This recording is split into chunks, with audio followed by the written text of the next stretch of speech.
Are John Cena and LA Knight primed to be the greatest tag team of all time? Yeah. In order to prove that, however, they'll have to take down Jimmy Uso and Solo Sikoa of the Bloodline. Cena has quite the beef with the Bloodline, going back to his rivalry with Roman Reigns and recent beatdown at the hands of Jimmy and Solo. And then there is Cena's original partner, AJ Styles, who ended up on the receiving end of this attack from the Bloodline. Oh my God! So can Cena and Knight form a reliable union to squash down the Bloodline?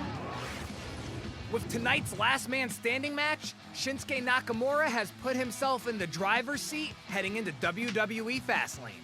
Nakamura has been playing frequent mind games with the World Heavyweight Champion with blindside attack after blindside attack. Oh my goodness! Nakamura from behind! A cheap shot at Kinshasa! Rollins' back has been the biggest issue of his reign, with Nakamura having a bullseye on the injury. Will Rollins be able to withstand such a brutal match?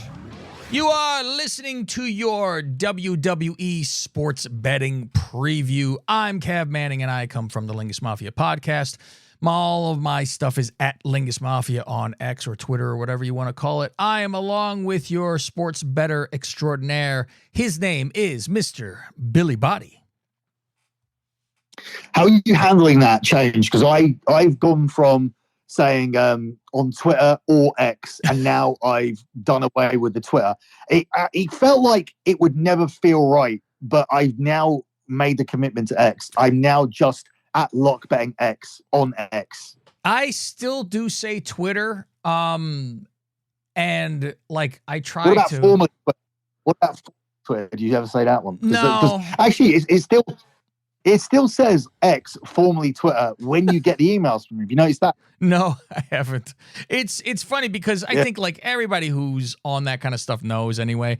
And I've almost made a gag out of it by saying on X. So I do that whole deal like it's remember 89 Batman with the Joker where he was killing people and he said, "Oh, he tried brand X." So that's where that all comes into my fucking head with Nicholson doing that whole thing as the Joker, but eventually it'll go to X, which is a weird fucking name to have for this thing because there's no more tweeting. It's, I don't even say it. They say posting because they say, "Do you want to requote this?"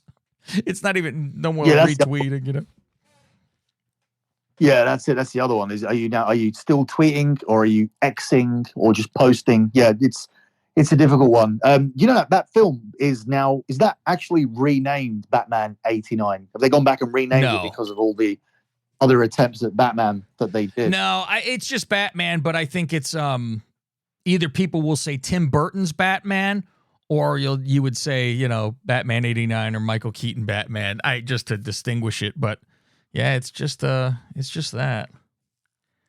And you prefer Christopher Nolan's Batmans, or do you just prefer that one? I prefer the Christian Bale one. Those Christian Bale ones were the fucking greatest movies I've ever seen.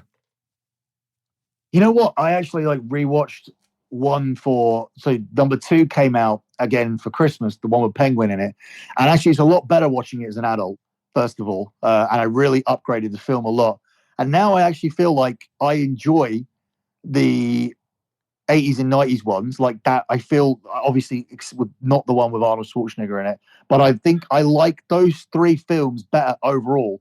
But Dark Knight is number 1, and then I actually feel like those 3 films are all in a row. That like number 2, number 3, number 4, and then we get the one with Bane in it. What was that one called? Dark Knight Rises. No, it is Rises, isn't it? So if I was putting them in order, I think The Dark Knight Rises would be 5th, and I would sandwich in all of those other 3 in the middle. That's just how I feel watching them back. But Dark Knight's number 1 for a lot of people. So then everybody goes, "Oh, Christopher Nolan's Batmans are the best." It's like, are they? Because the other 2 films aren't amazing. They're pretty I mean, the problem I always have, I love that we're turning this to a Batman show. That the beginning thing, like Vince Russo, crap. The thing is, like, that beginning one always has to happen, which is always the boringest one. Because you're like, all right, his parents going to get shot. We know this thing. You know, it always has to happen. Where you're like, a movie's got to start nowadays where they just are in it. And we don't need to go, everybody knows, and start with that. So you always go, the second one's going to be the best. But Batman 89 had that shooting in it, and they still got down to fucking business. The Joker was the Joker. That's still a very good film. It is a very good film. It still holds up, in my opinion. There's not too much goofy stuff in it. Like, it was dark, and like, it was the newest of its kind for being dark. It wasn't, you were expecting. I remember people were pissed because they're like, I want Adam West. That's my Batman. And I think I was in the same boat in the beginning. You were like, Adam West is Batman. This is bullshit. And then, because you were like, Michael Keaton's a comedian. What the hell is this? And now everybody's in love. It's Michael Keaton. The same way as Heath Ledger. Everyone shit on that. Everyone said, this is going to be horrible. Because I'm a lot younger than you, but I still watched these 80s films like Beverly Hills Cop and this version of Batman that we're talking about. And you don't realize how many people came through that stand-up comedian route. I had no idea that Eddie Murphy was, I just thought that's Beverly Hills Cop. And then you find out that he's a stand-up, and then Jerry Springer's doing a show on Netflix, Comedians in Cars Getting Coffee. And it's just like, every actor came through the New York comedy scene and was doing comedy first. Adam Sandler, Eddie Murphy, everybody gets taken from there. So it's very strange when you think about it. When someone's doing comedy, you think, oh, you know what, he'd be a good actor. Because, I mean, not all of them were even doing like straight up hard comedy films. Like, they weren't just Adam Sandler and Kevin James and people like that. Like, Eddie Murphy was in an action movie, albeit with some comedic element to it, but still an action hero. Yeah, that was a great. So I love that damn movie. That's a good. I don't know how we got here, and I don't know how we get back to wrestling. But we are supposed to do that. How did we get into Batman? How the hell did Batman come up? This is one of the only shows I'm on that I might re-listen to. I don't actually listen back to my own stuff because I was on it. So what am I going to learn? This might be a first. You know what we should do for shows? Because we do these stupid wrestling review shows. We should pick a movie or a genre and do a show on that. It's way more. We could do a whole thing on just the Batman trilogy, the different Batmen and their movies and everything. I didn't even mind the latest guy, Pattinson. I don't think that was a bad movie. It was very much they copied the Zodiac Killer. It was exactly the Zodiac story, which was odd. I mean, it was fucking nearly fucking a match. And I'm obsessed with the Zodiac Killer, so I knew a lot of it, and I was like, Jesus Christ! Are you put off when you see like 3 hour, 20-minute run times or anything like that? No, not if it's something I'm fucking into. I'm put off for 3 hour run times when I see Raw. That's the thing, though. That's the thing. That's a crazy thing when you on a wrestling show where you say, okay, it's a 3 hour investment every week, and they can tell, and then they can tell an entire Batman story in that same amount of time. But the attitude towards Raw is that it's a normal thing to invest 3 hours into, as is any NFL game on a weekly basis. It's like, oh, Sunday Night Football, 3 hours, that's fine. Monday Night Raw, 3 hours, that's fine. It's a 3 hour movie. Lord of the Rings, 4 hours. It's like, what the fuck? Like, I can't. My brain can't deal with this. So yeah, it's very strange. Perhaps it's maybe obviously the element of concentration required, because you can switch off and still, come back to a wrestling match, or you can turn a game off for a bit, pop out, maybe get some food or whatever, come back on. You may have missed a touchdown, but you still know what the score is. You still know who's winning and losing. But obviously with movies, it's a little bit different with the concentration element. If there was a weekly Batman show that was 3 hours every fucking Monday, I don't know if I'd be able to fucking deal with that. That'd be a long fucking time. You give me a fucking 2 hour Batman weekly show, or even maybe probably an hour. I think that's the way to go. Like, episodes. Like they tried to. With, Isn't there a show called Gotham? Isn't there a show called Gotham? That's a long time ago. And that was Bruce as a kid, which I tried. It wasn't for me. You know, and you see like the villains are growing up as kids, and you know, there's a couple that are older or whatever, but you know, it is what it is. Oh, that's the same for me. Like, I tried Better Call Saul after they tried to do that off Breaking Bad, and I was just like, nah, it's not Breaking Bad. Me too. So. The same thing. I was like, yeah, this isn't for me. I'm like, where's fucking Walter? I need this. Anyway, let's go on to Fastlane, shan't we? We will start with supposedly the main event, but I think they're wrong, and I think Billy believes they're wrong too. Is the heavyweight championship? It's crazy that the best part of the show's out is we're happened, done, and it was a complete. It was a complete. Oh shit! Yeah, people could turn it off now unless you're betting money. So it is the World Championship, and it's Seth Rollins is the champion against Shinsuke Nakamura. And this is a last man standing. Got to beat the 10 count. You know what's funny is I told my co-host Fausti, I said, because, you know, these stories last forever. They're like, oh, here's a match. But meanwhile, it becomes 3 matches, which is always odd to me because I'm like, you already beat him. How come you're having a second match with the guy for the title? It's done. But I said, this whole storyline is this new, Seth's back is broken. We've never heard of this ever before, though, right? Seth's back is broken. And I said, you watch. When this storyline is fucking over, you will never know or hear about or see a problem with his back ever again in any match, other than the basic, if you get a backdrop, you'll hold your back. Because it's only for storyline. All of a sudden, nobody will be attacking his back. Nothing will be mentioned about he's got a bad back. It'll all be forgotten because the storyline is gone. But what are the odds for this match? I think they'd probably be very high that Rollins is going to win this and retain. I just realized Texas kicked a field goal to look like they were going to win. They were going to win and cover. And Oklahoma went straight up with a minute to go for a touchdown. Yeah, I was watching it while we were recording. I'm like, you fucking losers. But at the same time, I do like you because I bet on Texas with 5.5, right? So when they were winning by 3, I'm like, fuck them. I hope they lose. so they did. Because I was like, oh, I hope Oklahoma kicks a field goal and just ties this game so we go to overtime. Because then if Texas wins, you're pretty much going to win by 6, you know, with the touchdown. But, yeah, fucking Oklahoma just ran the fuck down. And they were ranked 3. And they fucking got beat. They were losing the whole fucking game, too. Yeah, I only got Texas money line because I got them while they were losing. So, you know what's funny is I almost did that myself. When they were losing by 10, I almost called my guy and say, can you put money on them just to win? Because I'm like, they'll fucking come back and win, and it'll be by fucking 3. But, well, there you go. Anyway, what's the line for this one?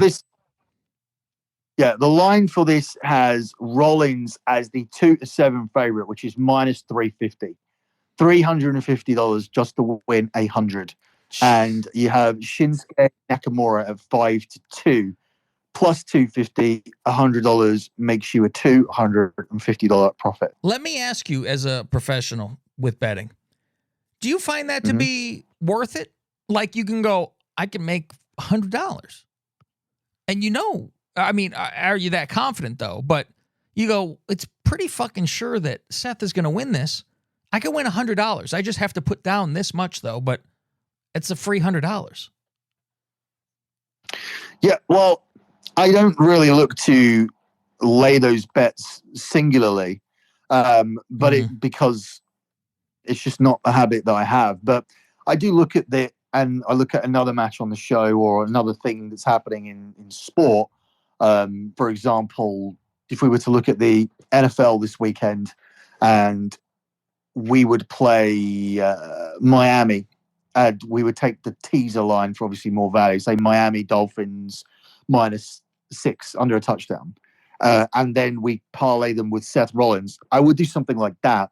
Or if you're just looking for this card, I'd say Bobby Lashley and the Street Profits along with Seth Rollins would be a decent way to go, because they're 1-4 and Seth is 2-7 minus 150. So if you put those together, let me just work it out here. 1 second. They're 1-4 and he's 2-7. So instead of getting what you just get for Seth, you would end up with 161 from 100, which if you put 200 on, would be £122 profit. So 200 to win 122 feels a lot better rather than putting 350 down to win 100. Yeah. But 200 for 122 by just adding on that other match, which I'm equally as certain about, would probably be the way to go. But as a general rule, I don't do it. It's also looked upon, there's sort of a stigma towards it in terms of taking those sort of juice favorites, especially with, if I gave that out to my clientele and obviously the newer people, when you're turning around and saying, I have this 10 years of profit, 124 months of profit, which I do, you don't see that kind of play on the spreadsheets. And it's lucky that there are spreadsheets there because people can look back at it and say, oh, he doesn't do that very often. But if you did, and you had spreadsheets that were just full of minus 300, minus 400 winners, they would turn around and say, oh, well, obviously you're getting to a profit. You're just making us bet a load of money on the biggest favorites. But, my whole thing is about bankroll management. I try to make my bets accessible to every man. I always have this rule, like anybody with a disposable income should be able to bet and should be able to make money with me. But if you don't have a disposable income, don't bet, because I'm not here to pay off your debts. Like, you can't bet to get out of debt. That's almost like a t-shirt. Don't bet to get out of debt, but you shouldn't.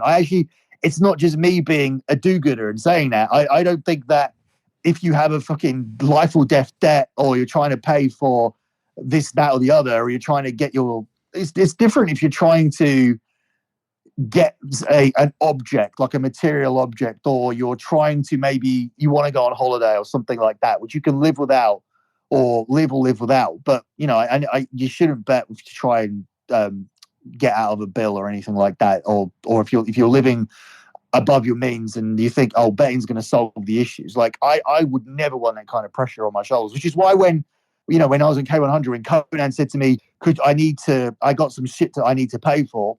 I really need your help. Can you please send me the bets that you know are definitely going to win? Well, if I fucking knew that, they would be the only ones I would do, wouldn't it? I wouldn't even, if I knew they were going to win, why would I do the rest? Like, so that was a very awkward situation at the time, and which is the same reason why I don't give out bets to family members. Because, when they hear about what you do, friends or family, and they hear that you're making money from it, they immediately go, oh, send me the bets. I hate that. I hate that the most. That's the thing I hate the most.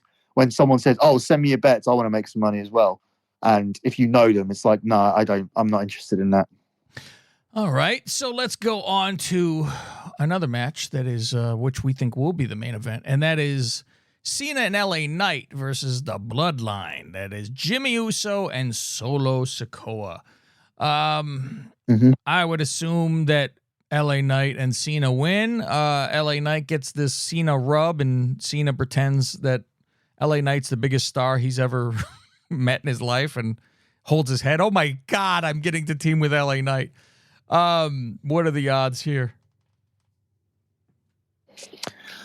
Yeah, if you remember, Cena once teamed with The Rock as well, and it was a forced tag team. They were put together, and they were obviously building up towards their match, and they didn't want to be a team. So, and now LA Knight's here. It's a much bigger deal, obviously. This one's not even parlay worthy because it's 1 to 10 minus 1,000. So you got to go and find $1,000 to put down on Cena and LA Knight to make that 100. With the Usos, with Jimmy Uso and Solo Sikoa 5 to 1 plus 500. Okay. Where do you think you're going with this one? Do you think Cena and LA Knight win this? Yeah, it's 1,000 to win 100. So yeah. I think we know that winning. And in this situation, with WWE being pre-planned, I don't know if you knew that, but this is not real. Yeah. I was 47 years old when I knew this. Oh, you see that thing on social media now, like, oh, it was today. I was today years old. Yeah. There's a few things I am when I see. I go, what? I was today years old when I learned that my air fryer does nachos or some fucking stupid thing. Like, I did see the nacho idiots. one, which I plan on doing tomorrow. I was like, ooh, nachos in the air Oh, fryer. I fucking hate the world, and I don't know if it's because the world is fucking stupid or I'm just getting old as fuck. But I think it's a combo. I do. I'm becoming like. It has to be. I think it is a combo. Like, you do get old and like the stuff you liked. Yeah. But the world is fucking stupid. Because the world is millennial fucking stupid stuff, right now. I saw somebody complain. Somebody goes, they say you put a tape in this thing. And they said, what kind of tape? And they said, they told me it was a cassette tape. I go, oh my God, a cassette tape. I'm like, they don't know about cassette tapes that we used to listen to fucking music on a fucking tape. I'm like, oh my God. Are you near Oregon? Are you near Oregon? It's above me quite a ways. It's 7 hours probably. You seen that program where Oregon has the only blockbuster that they kept open? Yes, I did. And I there's a whole watched that. Yeah, I watched the doc. And they like, they're all like popping the tape open. And they go, oh, I love that sound. It's true though. The kids will never. And I'm thinking, yeah, I remember that too. I remember popping these and the cases smell, open and everything. The smell I didn't get. Yeah, I was too young. All that shit. I fucking remember going into the saloon doors where the porno was behind. Oh, I remember that in the sex shops in Soho in London. Yeah, when I was younger, trying to get into those before I was 18. My buddy, my story. There was this place. It's called Ultimate Video, and there was saloon doors, and me and my buddy were barely of age, right? And you're like, going to the porno section, and it's funny because you see all the. Show. Say that again? By the way, we should just. Oh, it is the best show you've done. Like, yeah, the combination of gambling and wrestling has brought up. This is exactly that. Yeah, we missed that show. So we would walk in and you would see all the old perverts looking at porno, and it was all quiet in there, and they're looking at it. You're like, oh, this guy's gonna jerk off to this movie tonight. And my buddy walked in, and there was 2 saloon doors, like 2 sections. So you'd have to go through 2 to get in the room. And he fucking slams them open, and I'm like, motherfucker, it's all loud, and it's going to draw attention. He slams the first ones open, and I lunge and grab both the doors on their way back, and then he slams the second ones open, and I can't get to those in time, and it hits me right in the fucking face, knocks me to the floor, and I fucking cut my face open, and everybody, all the old perverts, they're all turning to look at us while my buddy's laughing while I'm on the fucking floor. But those are the porno days. His here's a good one for you. His father used to rent them for us because we were underage. And so we'd be like, oh, get us this. And they weren't married, him, the mother and father. You'd probably go to jail for that now. That would probably be seen as grooming now. Yeah. Yeah, maybe. Well, I mean, they were straight porn at least. But so he would rent us this porno. And I remember my buddy would sleep in. He was one of those guys who would sleep till fucking noon or 1, right? And I remember I was sleeping on the couch. He's in his room, and his mom goes in the room, and she's like, time to get up. And he just stays asleep. Fuck it. And she goes, oh, what movies did you rent? You never heard somebody get up so quickly in their fucking lives. He fucking dives up, and all I hear from the other room is her go, climactic moments number 4? And he's like, no. And so she's like, who fucking got this for you? And I'm like, oh, no. And so he has to say, his father did this, right? So now we talk to the father the next week and say, so how'd that go? What happened? And he goes, oh, I lied and said that you guys told me it was Back to the Future and Willy Wonka and just switched the tags. So we were like, hey, get us another porno. And he's like, fuck you. You guys fucked me over. Did you never find your dad's porn? Did your dad never have a My dad didn't. My father was gone fucking pretty early before I would be watching porn. So I don't think my father was busy fucking everybody. He didn't need to be watching porn. So yeah, there was never any father porn that I found. I remember getting an old 70s tape. That was like my first porno was John Holmes. And then it was John Holmes and Ron Jeremy I was fucking watching. And the John Holmes one, the woman had giant fucking bush. It was from the fucking 60s and 70s and shit like that. It was fucking horrible. And you're jerking off to the same fucking thing all the time with these chicks with this giant fucking bush. But, John Holmes, Mr. 14-inch, you've seen Wonderland and all that stuff. That movie. No, Oh, I haven't seen with it. Val Kilmer. You got to watch that fucking movie. It's a story of, you know who John Holmes is? No. Oh, he's like the original fucking porno guy, 14-inch fucking dick and like a fucking monster. And he was the guy everybody knew, John Holmes. So, and then he was involved in, like, there was murders. It was it's wild. You got to watch the movie Wonderland. All right. Well, So, anyway, I may do that between doing this show and staying up. And watching CJ Miles. Move on, yeah, that's on an earlier show we did. But yeah, let me just say before we move on, let me just tell you guys about Game Time. We are talking about WWE pay-per-view here. Well, at least we should be. And WWE are selling out their pay-per-views continuously at the moment, unlike the other wrestling show. And it can be stressful to get tickets to WWE show. It's going to be stressful to get tickets to UFC shows. UFC's at Madison Square Garden next month. They're sold out as well. And even when you do make late decisions to buy tickets, it can be stressful even if they are available. Like you've probably been in a situation, Cav, where it's like, shall I buy the tickets now or shall I wait? Mm-hmm. Is that the best seat available? Better seat going to become available. If I get that seat now, is that row going to be cheaper later on down the line? Or you don't get it, it does go, then you're like, shit, now there's only shit seats available. That was a one-off and I missed out. So there's all that stress. And then there's obviously that situation I was in at WrestleMania where the tickets didn't even come through in time for the event and the box office wouldn't help me. And I needed Rey Mysterio to bail me out. So that shouldn't be the case. And with Game Time, they have a fast and easy way to buy tickets for sports, music, comedy, theatre, and sports, music, comedy, and theatre near you. They have killer deals on last-minute tickets and a best price guarantee, so they can alleviate some of that stress, meaning you can enjoy the event depending on what sports team you support. It's hard to enjoy anything sometimes if your team's horrendous. The Game Time guarantee, the Game Time guarantee means you'll always get a best price. If you buy tickets in the same section and row for less, Game Time will credit you 110% of the difference. So snag tickets without the stress with Game Time. Download the Game Time app, create an account, and use the promo code SGPN for $20 off your first purchase. Terms apply, but again, create an account and redeem the code SGPN for $20 off. Download the Game Time app today. Last minute tickets, lowest price guaranteed.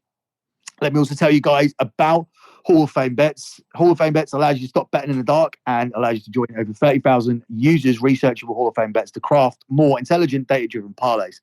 Download the Hall of Fame Bets app or visit hofbets.com and use that code SGPN again to get 50% off your first month today. Start researching, start winning with Hall of Fame Bets.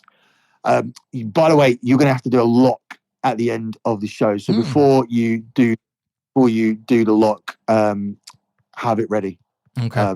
As running through the show, just so I don't hit you up with that surprise. Although I already have because I didn't tell you before. That's all right. Recording. There's quite a few. with wrestling as well.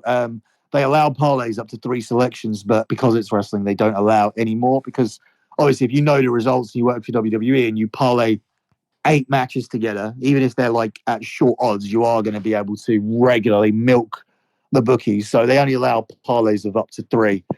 So that will be the maximum. So where do you want to go next? Next there's is only 3 other team. matches. Yeah, it's the tag team championship, and it is Judgment Day. Finn Balor and Damian Priest versus Cody and Jey Uso. By the way, what are the odds for Priest cashing in tonight? This is a fucking 10 count thing. This is a good time to cash in. You know what? I might actually want to put some fucking cash on that one.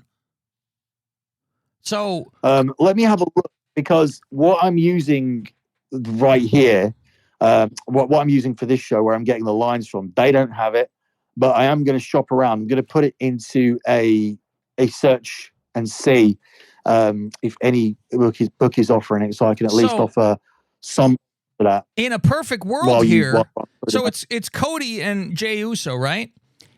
Now, I really don't think that they're going to lose these titles, but that would make sense if he was going to cash in. That Cody and Jey win the tag titles, and then Priest doesn't have a title, so there's fucking, God forbid, Rhea has a panic attack, right? And so then he goes and cashes in and gets this fucking championship off of fucking Seth. So then they wouldn't have to have, all these fucking titles to deal with. And it would also go ways to, because I'm saying, I think that standing 10 count thing is the way, that's the when you're going to want to cash in, because they'll be dead. And he'll be, completely fucked up. So I think that's a really good one to maybe sprinkle some bucks on, that Priest is going to cash in here and leave the world champion here. Do you think that old enough? Do you think it's been out long enough, that purple briefcase? That's so. Yeah, you know what? I actually had that in my mind. I actually was just thinking that when I was going through. I was like, has it been for sale for long enough to be able to do this? Because God knows. Yeah, I actually was thinking that. I'm like, has it been out long enough?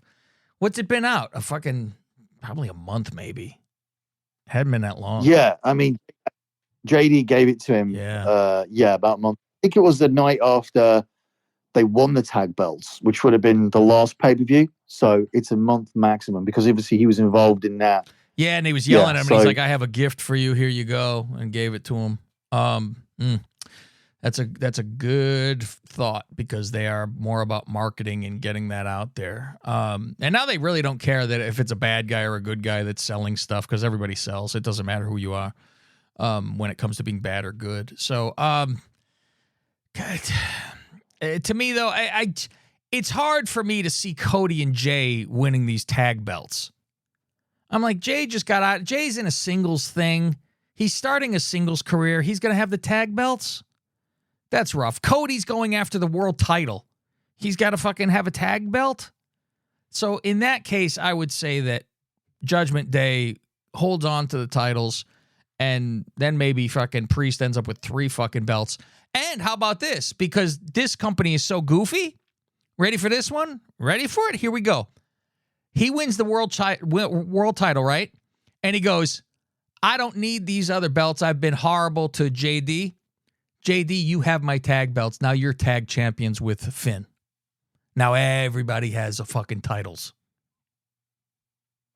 Or they get the belts off them to avoid that situation where he has the Money in the Bank and the tag titles, and then you could have Finn and JD win them back after they lose them, so that everything makes a lot more sense. Everything's a lot more in sync then, where everybody has something, because JD doesn't have anything in the group.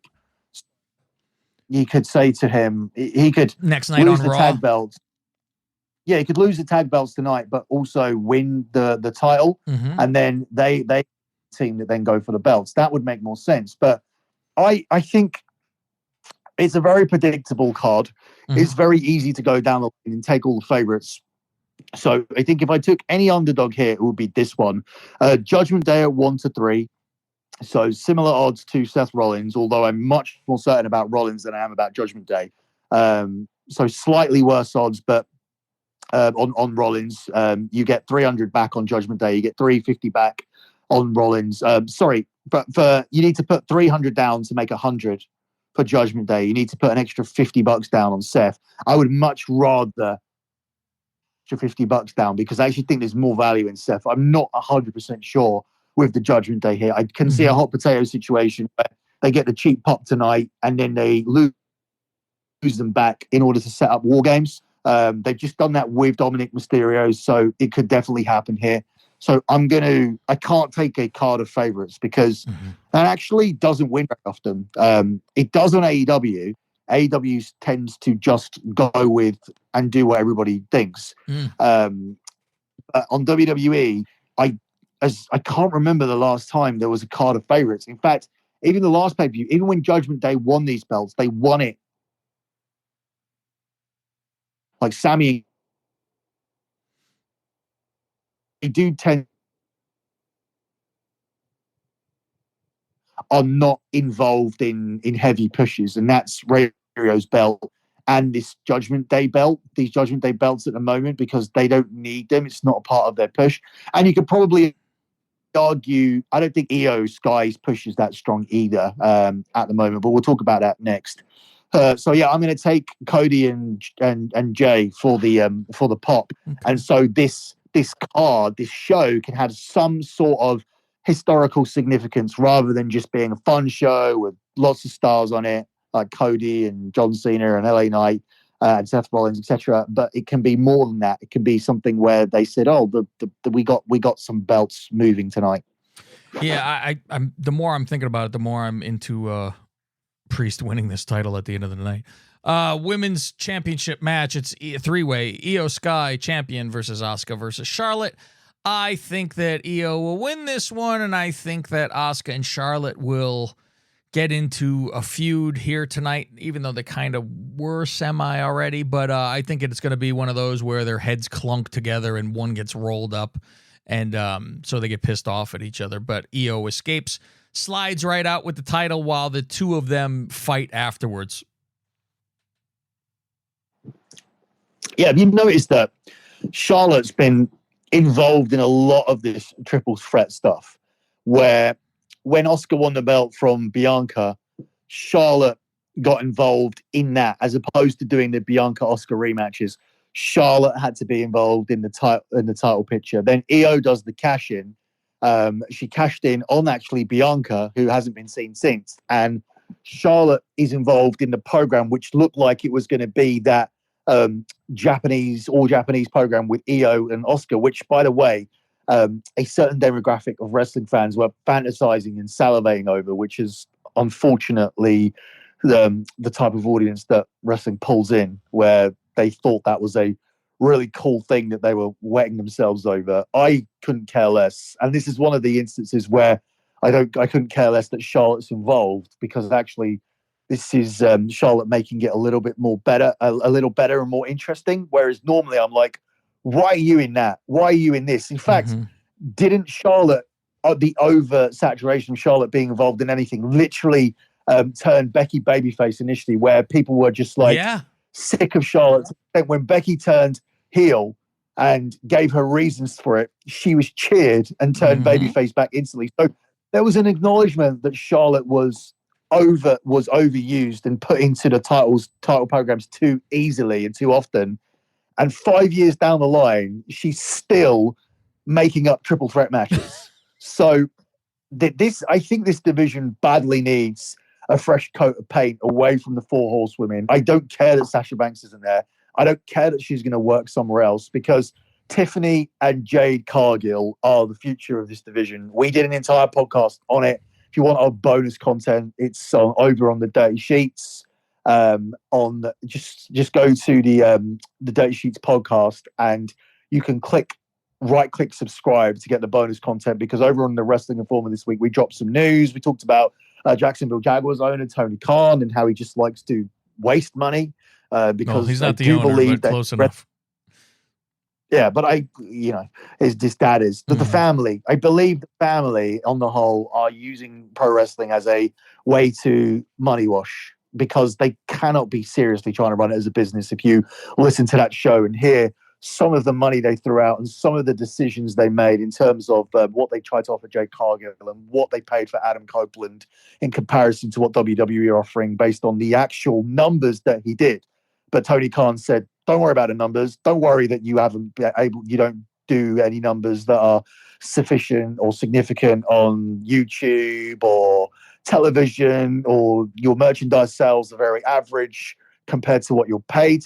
I'll still pay you everything they're paying you, even though they don't want to keep you and do regard you as almost a part of their family. But they still can't justify paying you this money. But I will give it to you. It's just ridiculous. It's all on that show, and you'll get a real insight into how poorly managed AEW is. But here, it's interesting that, as I said on the other show, this is the only women's match on the show. Jade Cargill is supposed to be debuting soon. She's supposed to be in Indianapolis, but is rumored to be on Raw. So make of that what you will. As for a prediction, I think Io Sky leaves with a belt. As for the odds, this is the tightest match on the show, believe it or not. Io Sky is available at 1-2. So this is a match where you could bet $200 on somebody, and win 100. So if you really think she is going to win quite strongly, I think she makes for a very good parlay piece on this, with Charlotte being 3-1 and Oscar being 4-1. I think Io's a strong play. I think we're in the infancy of the title reign. I don't think it's going to be that long because I already think the next feud is set up with Bayley. But as far as I recall, and usually my brain, as far as wrestling goes, used to be better at this kind of stuff, I don't think she's made a pay-per-view title defense yet. I think she won at SummerSlam and wasn't actually on the last show. She wasn't on the last show. She wasn't on that last pay-per-view, which was Payback. She wasn't on Payback. So, yeah, this is the first pay-per-view defense. I think she wins here, and I think I'm happy to pair her up with Seth Rollins as quite a solid pick. You? Yes. Yeah, I'm 100% with Io winning this one, actually. I don't want to skip ahead to my lock yet. Latino World Order versus Bobby and the Street Profits. We were talking about this on the other show, saying who's going to be the third man with Mysterio and Santos, because the other guys are dead, so as we think. And I was thinking it was going to be Dragon Lee. Billy thinks we might get a surprise person in, and then we're also talking about, well, maybe on the pre-show, Dragon Lee and Grimes are going to team up against Theory and Waller, so then that would be Dragon Lee out. Otherwise, I think he would be the guy that they will pick. Lashley and the Profits have to win this one, even though they were the ones who got over on SmackDown. That's the only thing that makes you think twice. But when this is the beginning push of a group and everything like that, so I think they're going to have to win. And LWO seems to be jobbers anyway.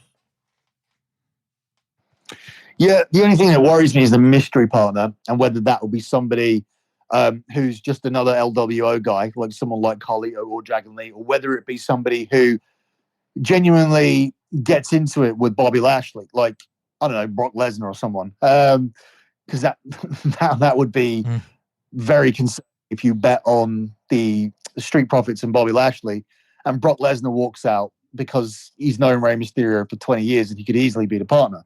I don't think they're blowing a Brock Lesnar appearance on this six-man tag, but it is a little bit more scary than others at this price, where you need to bet 400 to win 100, with the LWO being at 3-1. So I do think they'll win, but for me, it's not